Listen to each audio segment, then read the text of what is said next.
menjelek-jelekan orang lain. Menjelek-jelekan orang lain untuk menodong. Menodai nama baik. Untuk menodai nama baik. Pencemaran nama baik ya. Iya, Bu.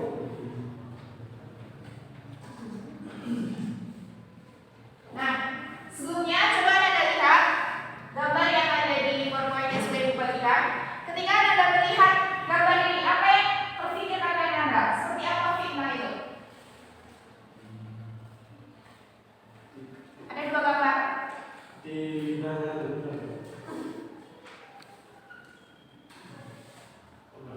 Apa tulisan yang ada di gambar tersebut? Fitnah itu lebih kejam dari pembunuh. Fitnah itu lebih kejam dari pembunuhan. Contohnya seperti apa, Fatika? Contoh fitnah. Dia tidak menyatakan hal yang sebenarnya, Bu. Contohnya Ibu Chandika itu apa ya? Mencuri, tetapi aslinya tidak mencuri, Bu. Nah, baik. Jadi seperti itu contohnya ya, Nak. Contohnya tadi Fatika mencontohkan Chandika yang mencuri padahal sebenarnya dia tidak mencuri. Akibat dari fitnah itu, maka ternodailah nama baik Chandika. Contoh lainnya nih, contohnya si Ananda Fajar. Dia memiliki buku. Nah, kemudian seketika bukunya hilang. Dia langsung saja memfitnah Andri tanpa mencari kebenaran terlebih dahulu. Dan dia sudah menyebarkan kabar tersebut ke kelas. Ke satu kelas sudah tahu berita tersebut. Jadi apa yang sudah dilakukan oleh Fajar itu adalah sebuah fitnah. Karena itu perkataan bohong yang tidak didasari oleh kebenaran dan itu akan mencemarkan nama baik Andri. Jadi fitnah itu boleh atau tidak, Nak? Tidak, Bu. Kenapa tidak, Nak? Karena Merugikan orang lain, nama baik orang lain tercemar dan merupakan salah satu sikap dan perilaku tercela yang dilarang oleh Allah. Nah, baik, kita masuk kepada poin yang kedua, berita bohong atau hoax. Hoax atau hoax, Nak? Hoax. Jadi kalau kita bacanya hoax, penulisannya hoax. Nah, jadi dari arti dari hoax ini sudah dapat kita ambil kesimpulan bahwasanya hoax itu adalah berita bohong. Di mana Anda Ibu biasanya temukan hoax ini? Di internet, Bu.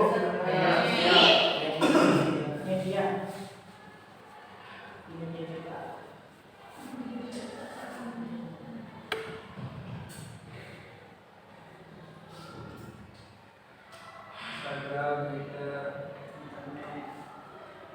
Facebook. Nah, di media sosial yang Anda Ibu update setiap hari seperti Facebook, Instagram, WA, Twitter itu sering beredar hoax ini. Contohnya mana? Reva, contoh hoax seperti apa? Yang sering Anda lihat di media sosial bermunculan seperti apa? Contohnya?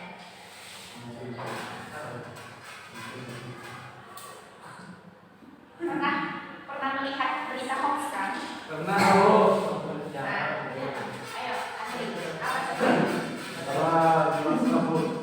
Apa?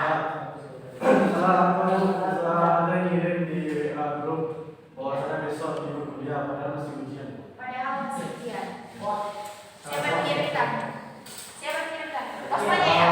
Oh, Eva. Baik.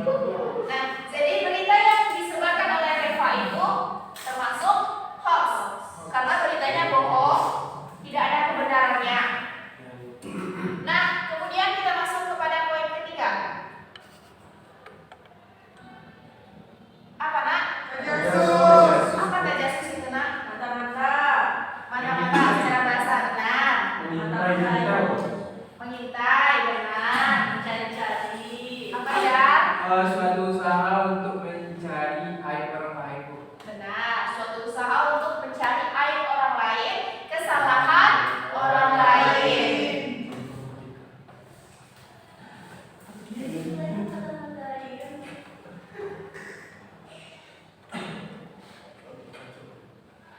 Nah, coba Anda lihat di PowerPoint yang sudah dibagikan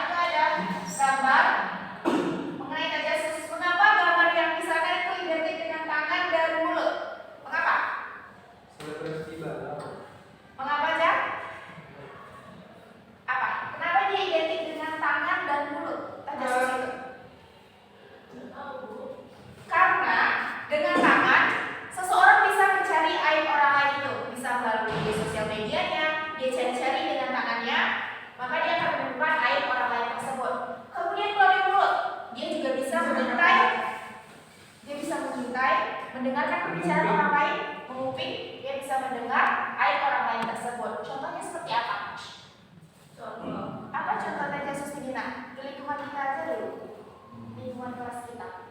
Seperti apa? Ayo Sis. Seperti apa? Sis?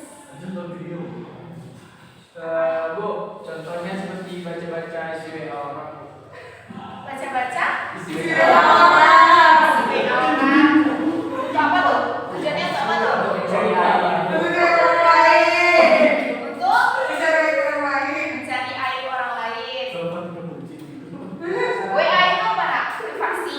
Ya. Privasi orang tidak boleh kita lihat ya nak. Ya. Kadang teman kita, contohnya nih ya, teman kita suka mencari kesalahan-kesalahan kita dari sosial media. Ah ya, nanti dia sebarkan. Karena kita tidak boleh bertajasus, ya. Ya. Tapi lain halnya nak, seperti orang yang berprofesi, contohnya orang yang suka mewawancarai, mencari informasi. Nah, itu lain lagi ya, karena itu gunanya untuk mencari data yang benar. Tapi kalau tajasus ini, dia mencari kesalahan orang lain, kemudian dia sebarkan. Nah, tadi sudah ibu jelaskan yang pertama fitnah, yang kedua Berita bohong. berita bohong, hoax, yang ketiga tajasus. Ini boleh kita lakukan atau enggak? Tidak, Bu. Tidak boleh. Jadi harus kita hindari ya. Ya, Bu. Contoh menghindari yang pertama fitnah. Seperti apa kita menghindarinya? Mempererat tali silaturahmi, Bu. Mempererat tali silaturahim. Mengapa kita harus mempererat tali silaturahim? Nah ya, karena nanti akan terjadi persaudaraan.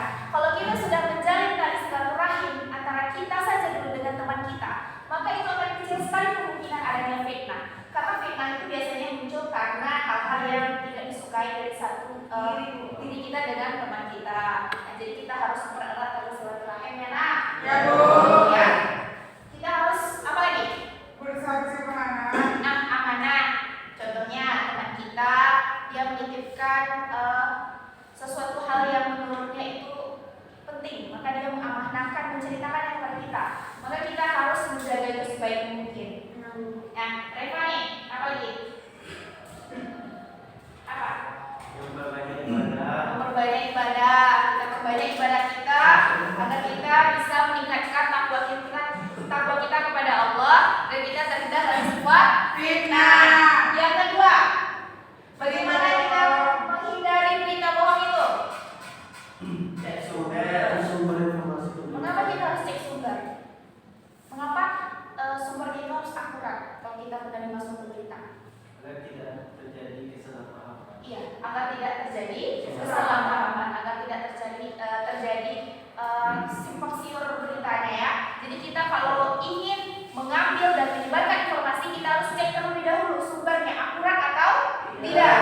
Kemudian apa lagi nak? Cek kelengkapan informasi. Cek kelengkapan informasi, jangan mengambil informasi yang setengah-setengah. Kita harus lengkap. Yang ketiga apa cara?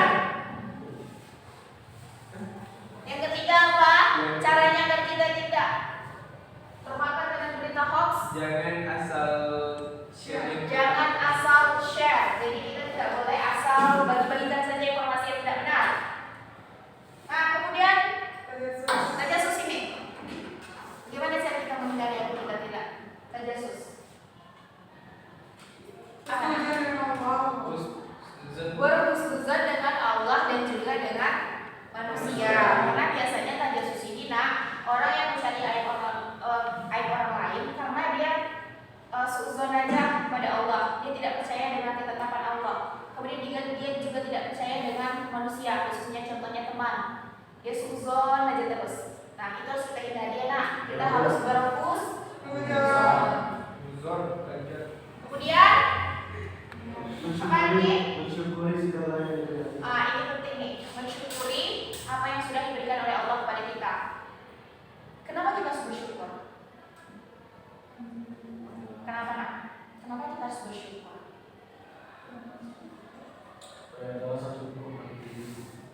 Bersyukur itu adalah seperti ungkapan terima kasih kita kepada Allah setelah apa yang sudah diberikan oleh Allah kepada kita.